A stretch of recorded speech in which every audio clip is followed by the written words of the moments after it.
Hi welcome back to our channel. குவைத்தை பற்றி தெரிஞ்சுக்க, குவைத்தை பற்றி அப்டேட் பார்க்க நம்ம பேஜை சப்ஸ்கிரைப் பண்ணிக்கோங்க. அமலா சுந்தர். வாங்க இன்றைக்கான வீடியோக்குள்ளே போகலாம். ஸோ குவைத்தில் நேற்று நல்ல மழைங்க. குவைத்தில் மட்டும் இல்லை, ஜிசிசி கண்ட்ரிஸ்ன்னு சொல்கிற அந்த 6 கண்ட்ரிலையும் நல்ல மழை அப்படிங்கிற இன்ஃபர்மேஷன் கொடுத்தேன். சவுதியில் வந்து ஆளுங்கட்டி மழை பெஞ்சிச்சு, துபாயிலையும் கட்டார்லேயும் நல்ல மழை வச்சு செஞ்சிருச்சு. குவைத்தில் நான் இருக்கிற ஏரியாவில் செம மழை, அதுமாரி சீ சைடில் இன்னும் ஹெவியாக இருந்துச்சு அப்படிங்கிறத ஒரு இன்ஃபர்மேஷன் வந்துச்சு. சரி வாங்க, ஸோ மழை விட்டுச்சு, நம்ம கொஞ்சம் ஃப்ரீயாக இருக்கலாம் அப்படிங்கிறத பார்த்தா அதுக்கப்புறம் தாங்க பெரிய இதுமாரி யாப்பு மாரி வந்துச்சு. என்னன்னு தானே கேட்குறீங்க? ஆமாம், செம்ம காற்று மட்டும் இல்லைங்க, காற்றோடு சேர்ந்து டஸ்ட்டும் வருது.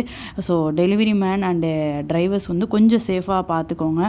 டஸ்ட் இருக்கிறதுனால ட்ரைவ் பண்ணுறது ரொம்ப கஷ்டம். ஸோ குவைத்தோட வெதர் எப்படி சொல்லியிருக்காங்கன்னா, டே டைமில் 17 டிகிரியும் நைட் டைமில் 11 டிகிரி இல்லை அதுக்கு கீழே போக சான்சஸ் இருக்குது அப்படிங்கிறத சொல்லியிருக்காங்க.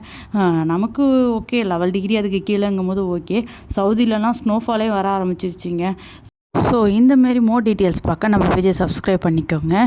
ஜிசிசி கண்ட்ரிஸை பற்றி தெரிஞ்சுக்க இந்த வீடியோவை உங்கள் ஃப்ரெண்ட்ஸ் அண்ட் ஃபேமிலிக்கு ஷேர் பண்ணுங்கள். Tata, bye bye.